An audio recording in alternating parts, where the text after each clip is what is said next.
Hi, Eldhose കരാമേൽ. ഇന്ന് ഫേസ്ബുക്കിലൊരു post കണ്ടേ, നമ്മുടെ മോട്ടോർ വകുപ്പിന്റെ ഓഫീസുകളിൽ ഏജന്റുമാരിലൂടെ മാത്രമേ നമ്മുടെ അവിടുത്തെ വർക്ക് നടക്കുകയുള്ളൂ, കടുത്ത അഴിമതിയാണ് എന്നാണ് പോസ്റ്റിന്റെ ഉള്ളടക്കം. അതൊക്കെ വെറും തെറ്റിദ്ധാരണകളാട്ടോ. ആ കാലഘട്ടമൊക്കെ പോയി. ഇപ്പൊ നമ്മൾ മോട്ടോർ ഓഫീസിൽ ചെന്നാലും അവർ ഉടനെ തൊട്ടടുത്ത അക്ഷയയിലേക്കാണ് പറഞ്ഞു വിടുന്നത്. കാരണം ഓൺലൈൻ സർവീസാണ് അധികം നടക്കുന്നത്. ഇപ്പൊ അത്യാവശ്യം കമ്പ്യൂട്ടർ പരിജ്ഞാനമുള്ള ഏതൊരാൾക്കും എംപരിവാഹന്റെ സൈറ്റിൽ കയറി ചെയ്യാവുന്ന കാര്യങ്ങളേ ഉള്ളൂ. നിങ്ങളിപ്പോ ആർ ടി ഓഫീസിൽ ചെന്നാലും അവർ തൊട്ടടുത്ത അക്ഷയ ചെന്ന് ചെയ്യാനേ പറയുള്ളൂ. അതിപ്പോ ഏറ്റവും അപ്ഡേഷൻ വന്നൊരു കാര്യം, ഇപ്പൊ ഫേസ്ലെസ് ഓപ്ഷൻ ആണ് ഇപ്പൊ ക്രിയേറ്റ് ചെയ്യണത്. നമുക്ക് ആധാർ OTP വരുത്തി നമുക്ക് ഓണർഷിപ്പ് ചേഞ്ച് കാര്യങ്ങളൊക്കെ നമുക്ക് അങ്ങനെ ചെയ്യുന്നതാണ് ഇപ്പൊ ഏറ്റവും ലേറ്റസ്റ്റ് അപ്ഡേഷൻ. അതിന്റെ ഒരു പ്രതിസന്ധി എന്ന് പറയുന്നത്, ഇപ്പൊ മോട്ടോർ ആർ ടി ഓഫീസിന് കീഴിലുള്ള ഒരു വണ്ടി പിറവം സ്വദേശിയെ ഞാൻ അത് ഓണർഷിപ്പ് ചേഞ്ച് ചെയ്യുകയാണെങ്കിൽ ആ ഫയൽ ആ സമയത്ത് പോകുന്നത് മോട്ടോർ ആർ ടി ഓഫീസിലേക്കല്ല. ആ സമയത്ത് കേരളത്തിലെ ഏത് ആർ ടി ഓഫീസ് അല്ലെങ്കിൽ SRT ഓഫീസ് ആണോ ഫ്രീ, അങ്ങോട്ട് ഫയൽ കൺവേർട്ട് ആവും. അതൊരു നമുക്ക് ബുദ്ധിമുട്ടാണ്. ഇപ്പൊ ഈ ഫയല് ഏറ്റവും ലേറ്റസ്റ്റ് കാര്യം, ഈ ഫയൽ ഞാൻ മോട്ടോയ്ക്ക് അപേക്ഷിച്ച ഫയലാണ്. പക്ഷെ ഈ ഫയൽ പോയത് തിരൂർ SRT ഓഫീസിലേക്കാണ്. അപ്പൊ നമുക്ക് എന്തെങ്കിലും ഒരു അപ്ഡേഷൻ അറിയണമെങ്കിൽ തിരൂർ ആർ ടി ഓഫീസിന്റെ നമ്പർ തപ്പിയെടുത്ത് അവിടെ വിളിക്കണം നമ്മൾ. അതുപോലെ ഹിയറിംഗ് വന്നാൽ പെട്ടുപോകും നമ്മൾ. ഇപ്പൊ അടുത്ത വേറൊരു ഫയൽ ഇരിപ്പുണ്ട്. ഈ ഫയല് പോയിക്കണ കോഴിക്കോട് ഫറൂഖ് SRT ഓഫീസിലേക്കാണ്. ഹിയറിംഗ് വന്നാൽ ആള് കോഴിക്കോട് പോകേണ്ടി വരും.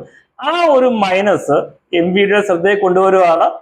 അതിനും കൂടി ഒരു ക്ലാരിഫിക്കേഷൻ കൊണ്ടുവരണം. കാരണം മോട്ടോർ SRT അല്ലെങ്കിൽ ആർ ടി ഓഫീസിന്റെ കീഴിലുള്ള ഒരു വണ്ടിയുടെ ഓണർഷിപ്പ് ചേഞ്ച് സംബന്ധമായ സർവീസുകൾ ആ ആർ ടി ഓഫീസിന്റെ കീഴിൽ നിലനിർത്തണം. കാരണം നമ്മൾ ഇതുമായിട്ട് ബന്ധപ്പെട്ട് മോട്ടോർ ആർ ടി ഓഫീസിൽ വിളിക്കുമ്പോൾ അവര് പറയുന്നത് ഈ ഫയൽ കിടക്കണ ഇവിടെയല്ല, ഈ ഫയൽ കിടക്കുന്ന SRT ഓഫീസിൽ നിങ്ങൾ വിളിക്കുക. ഞാൻ അതിന്റെ തെളിവ് തരാം. ഞാൻ ഇന്ന് വിളിച്ച 2 ആർ ടി ഓഫീസിന്റെ ഒരു കോൾ റെക്കോർഡ് നിങ്ങളെ കേൾപ്പിക്കാം. പറയൂ. തിരൂർ ആർ ടി ഓഫീസ് അല്ലേ? അതെ സാർ, ഒരു വണ്ടിയുടെ പേപ്പർ ഓണർഷിപ്പ് ചേഞ്ച് കൊടുത്തിരുന്നേ. ഞാൻ ഇപ്പൊ മോറ്റോ നിവാസിയാണ്. അപ്പൊ ഈ ഫയൽ വന്നിരിക്കുന്ന തിരൂർ ആർ ടി ഓഫീസിലാന്നാ പറയണത്. അപ്പൊ അതിന്റെ ഒരു സ്റ്റാറ്റസ് അറിയാൻ ഞാൻ വിളിച്ചത്. അതായത് രാമനാട്ടുകര ഫറൂഖ് SRT ഓഫീസ് അല്ലേ? അതെ സാർ, ഒരു ഓണർഷിപ്പ് ചേഞ്ച് ചെയ്തിട്ട് ഞാൻ മോട്ടോ നിവാസിയാണ്. പക്ഷെ ഇത് ഫയൽ വന്നേക്കണം ഫറൂഖ് SRT ഓഫീസിലാണ്. എന്തിനാ കൊടുത്ത അപേക്ഷ? Ownership change. എന്നിട്ട് ഇപ്പൊ ആപ്ലിക്കേഷൻ ഫോളിട്ട് വെരിഫിക്കേഷൻ കിടക്കണം. അപ്പൊ ഈ SRT ഓഫീസിൽ വിളിച്ചു ചോദിക്കാൻ പറഞ്ഞു. എവിടെയാ ഓർഡർ ചെയ്തിരിക്കുന്നത്? എവിടെയാണോ? ഫറൂഖ് SRT ഓഫീസിലാണ്.